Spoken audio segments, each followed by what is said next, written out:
What's up, dudes? It's Chad here at Barry Big Plums Fishing. It is early February. I'm here at Tenterden Trout Water. I'm here with my Witchwood 7-weight 10-foot rod and my new Superflow Airflow floating line. I'm fishing a team of 3 flies on the floating line to start. Let's show you what I'm doing. Okay guys, on my top dropper I have a dullback about 4 foot down. I have an orange cruncher. And somewhere when I can find it on my point fly, I have a black rubber leg daddy, and I think I'm probably, there we go. And on my point fly, I've got a black rubber leg daddy on the floating line, about a 12-foot leader, and my 10-foot 7-weight rod. Right, let's go and pay and get started fishing. Alright guys, just got my half-day ticket. Well, actually was on the house because they send me a free ticket every year just for being sort of a regular customer. That was very kind. I'm here with the Superflow airflow line, the lake taper. I've always been a fan of the way the airflow lines cast, but the actual floaters do have a lot of memory. They say that the new Superflow is meant to fix that problem. So let's give it a go. This is no lures allowed in this lake here, but this is not any lures. So you just got a daddy long legs and a couple, a cruncher and a dullback. So but look at all this weed here, guys. It's been such a funny year this year. It's been so mild. All the stuff I'd usually use in winter just isn't working. The water's not been cold enough. We haven't had those frosts this year. So it's been a real funny year. I know when I've been to Lechlade a couple of times, the standard winter tactics, they have not worked. See, this normally would have all died off by now. So let's hope we don't have a hot summer as well, because that will not be good for the sport. This is steps where I broke my safe method. Nice and gently, guys. Couple of ducks. Okay. I normally do like to put a little line out here just for 10 minutes. 5-10 minutes. Nothing more than that.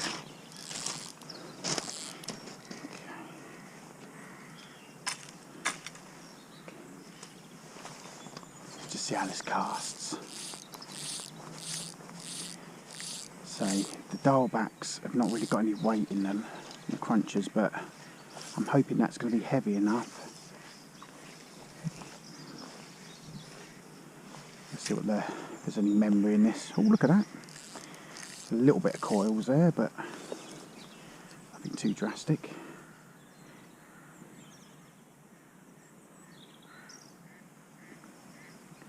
So Daddy Longlegs is putting them flies under.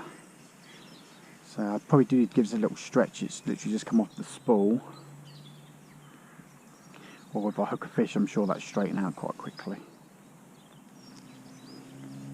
I think that orange cruncher, I saw that, I thought that looked really cool because it's going to stand out in this sort of murkier water here. And, yeah, okay, that's a nice dullback, orange cruncher, black rubber leg daddy. Let's put a longer line out, guys.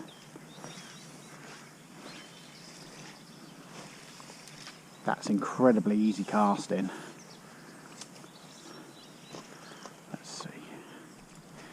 Okay, let's come and put a line along here. So yesterday was bleeding warm. Nice and quiet. It's not so deep here.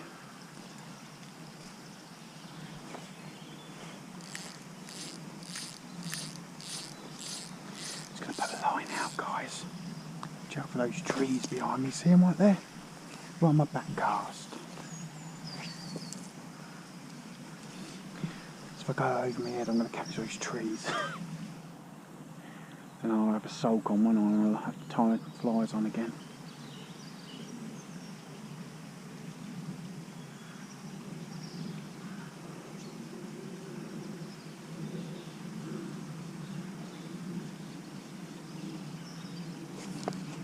Oh mate, you see that, guys? It's had to take. Very delicate though. Early February, it was meant to be the dead of winter. You've got flies hatching. I'll say not say you don't get flies hatching in the winter, but we've had a prolific catches when I've been out winter fishing. I should be fishing literally 1 to 2 inch cat's whiskers, but it's just been a real funny winter, real funny winter. The fishing's been much tougher than I would normally expect. I've gone places like Checkertree last week, which inherently I find is one of the easier fisheries that I frequent. You know, and they were not interested in lures whatsoever. I ended up having to go on a bloodworm under an indicator of all things to actually get me fish, because they're on tiny little things hatching. God, this is slippery here today, guys. Ugh. Right, this end of the lake that I'm at now is the shallow end, so I only ever fish a floating line up here. But down, I like this area, the shallow bit, or I like down there in the corner, sort of at the dam end. I've had some lovely browns out of here at that end. They do put some lovely fish in here, and sometimes it can be a little bit overlooked. I've had plenty of 5s and 6s at Tenterden Trout water. Oh my goodness, this is slippery. Oh, yuck. Okay, let's go and put a line out. See what we can see. Yeah, but it's very shallow here. Oh, look at that. Look at that runoff. That is really, really cloudy. I think it's black fly only. Black or bright, I think. I don't think your mottled browns are really going to show up. And one of the biggest tips I can give you for murky water, guys, is do not move your flies too quickly. Because as soon as your fish has only got 1 foot visibility and you're pulling the flies back at 2 feet at a time, or 1 foot at a time, as soon as they see the fly, it's gone. Yeah, the car's lovely actually. Needs to be nice and slow creeping stuff back. Right, a little bit of depth. I would say fishing this time of year, quite often you expect your flies, you know, your fly line. Oh, there's fish down there. Quite often you get fish on the drop this time of year normally. But let's see. I've had some nice fish out of this end of the lake. I had a lovely brown out of there. That could be carp down there for all I know. But that is really, really coloured. What that is there's a stream up there which pumps water in, and that's all the silt coming out. That's not great. In fact, I think I might be maybe wasting my time here, but can't always say that. You know, that shows up, doesn't it? That little dial back. So does my cruncher. So does my daddy. I can see them, so if I can see them, the fish can see them. They've got way better eyesight than I have. I know that for a fact. There we go, right there. Oh, pins and needles. The fish topping at the end. I'm going to give it 2 minutes here, and I'm going to take a walk down there, because that's probably where I'm going to find my fish today. Just looking at the water, this is dead calm here. All silty, where the water's been coming in from the rain.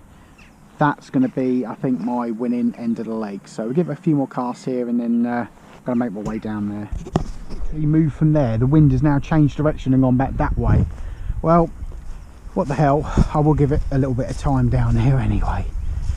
But it's going that way, and also it's going in that way, so can't make his mind up. We have got a big storm coming tomorrow, so here we go. So this is the deep end of the lake, and quite frankly where I've had most of my success fly fishing at Tenterden. I've had the odd good day at that end, the shallow end, on Black Rubberleg Daddy, but yeah, I've got a funny feeling that's going to be really, really awful. Tough. It's such a bleeding tough winter compared to the last few years. It's just knowing what to fish. Do you fish like it's winter, or do you treat it like it's spring because there's stuff hatching off? This is my favourite lure. This is the Martin Williams Black Leech. I'm putting on now. I should wet that, not really, never mind. Give a bit of a tag end. This is my favourite lure. Let's get that wet.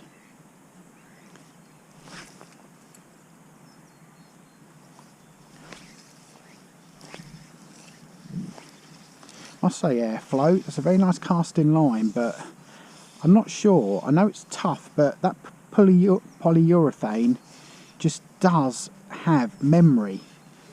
I know you like to say it doesn't, but it does. There's a little bit of memory to it. You might find when I stretched it out with a fish, they might disappear.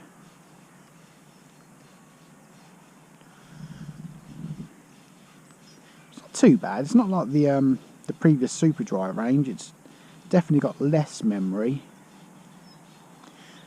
So, but the thing about airflow lines, because they are made of polyurethane, they last years and years and years and years. I mean, Graham Pullen from the Totally Awesome Fishing Show, he's got lines that are over 20 years old from airflow.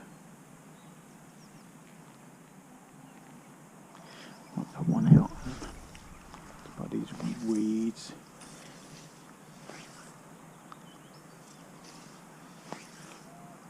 The joys of using multiple flies, guys, as a pig to cast, especially if you've got beads on multiple flies.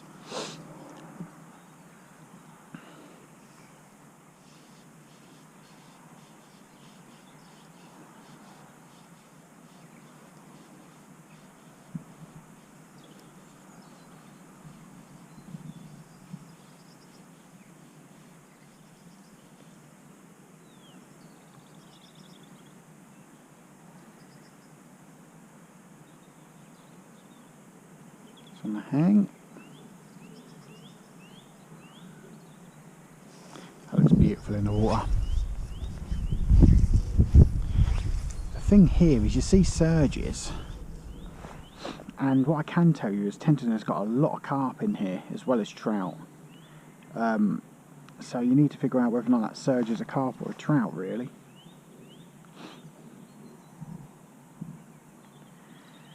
I am seriously debating putting an intermediate line on and seeing what happens. You see there's bloody bugs in the air now. Loads of little bugs. Oh! Oh, you idiot! Got him. Almost said my surname then. I just had a humongous pull then. You absolute idiot, Chad. Idiot! You idiot, Stimpy! That's a lovely pull as well. Really, really affirmative pull. God darn it. Let's try again. I generally am kind of running out of ideas, if I'm completely honest. So the wind direction's changed and gone down that end of the lake where I came from in the beginning. Could always chuck a floating line on and have a go in that corner. Sometimes that bears fruit. But I am fast running out of ideas today. This is probably the only negative I have about Tenterden Trout water. Literally, the whole place is like a bog sometimes, and literally the dam end can be very hazardous and muddy.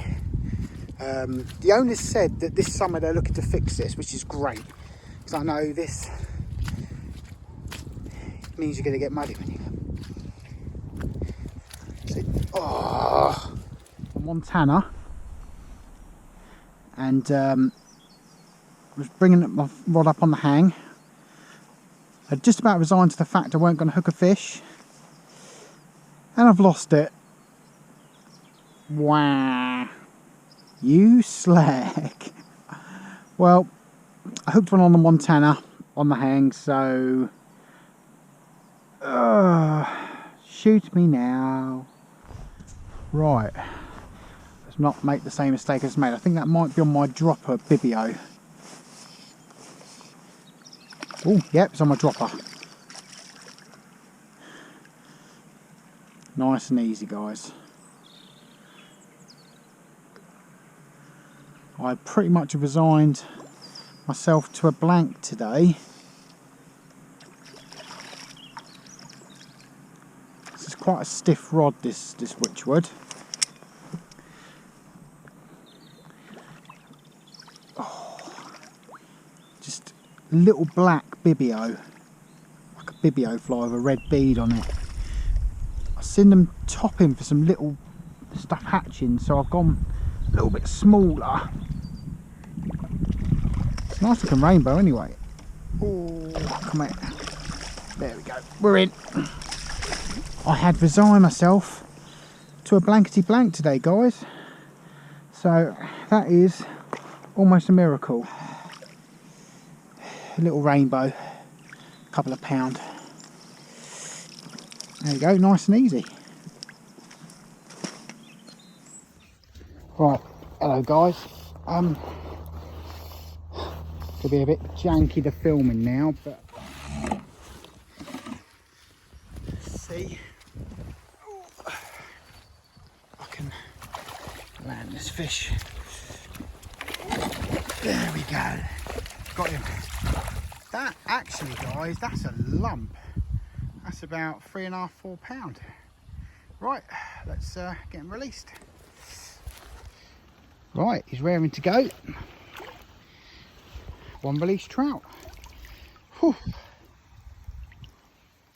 Awesome. Must admit, guys, this has been quite a tough day today. I've had 2 fish. I've lost a couple too.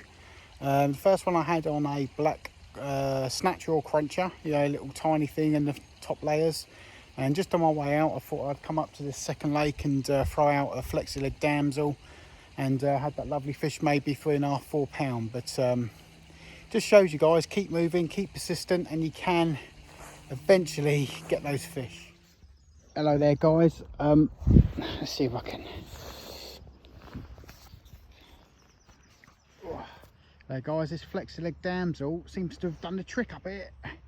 That's a second fish that's been about the last 10 minutes that have fancied this. Whew.